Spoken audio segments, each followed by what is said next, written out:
Los Angeles, 1955. I was stalking Willie Stevenson around the ring as if he were a bull elephant and I was a great white hunter. We were 5 rounds into a scheduled 10-rounder, but I knew the longer we fought, the more the odds were on a decision going Stevenson's way. This was Madison Square Garden, a far cry from the Los Angeles Olympic Auditorium, where I'd once appeared in off-the-card amateur bouts. The arena was heaving with fans. They'd waited all night for this fight and were getting restless with the lack of action, let alone blood.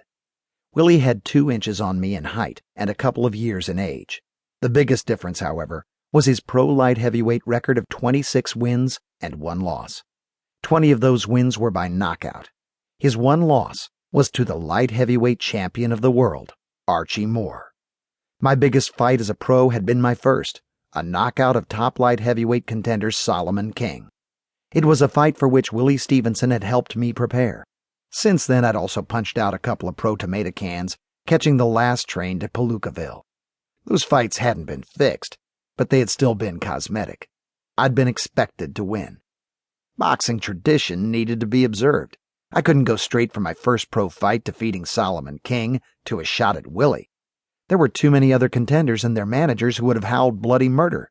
The way I defeated Solomon King might have earned me a shot at Willie, and if I got past him, a shot at Archie Moore. But I'd also had to earn a few more stripes to make the matchup with Willie legit. At this point, I was wishing there had been a couple more preparation bouts. Willie was the real deal. Smart, in shape, proud, and determined. He had never gone down easy and wasn't about to lay down for a young pup like me.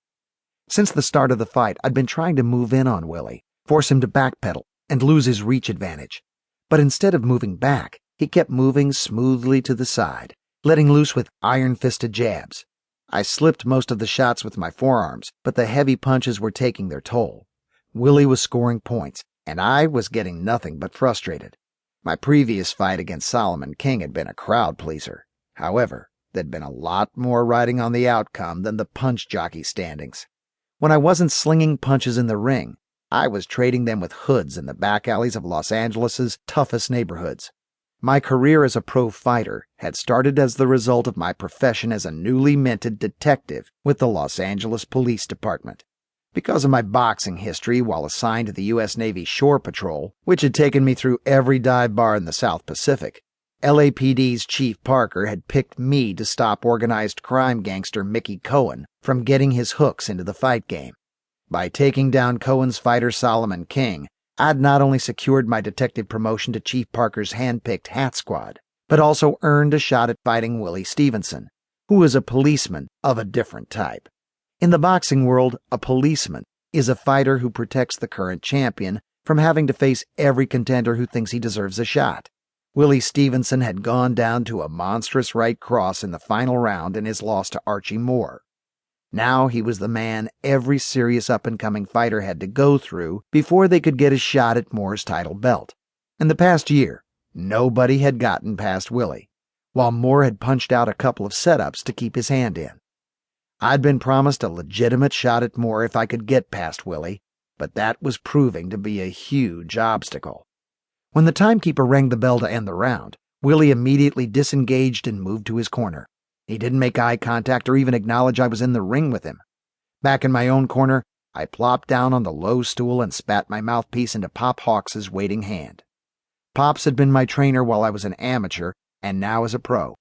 He was a retired LA cop who owned 10 Hawks Gym, named for Pops's extended brood of 10 natural and adopted kids.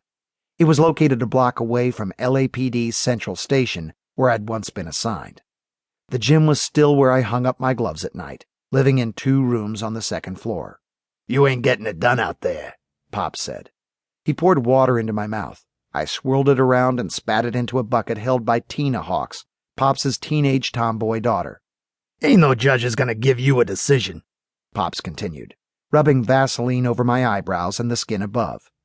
"Tell me something I don't know," I said in between rasping breaths. I stood up. "He knows everything I'm gonna do."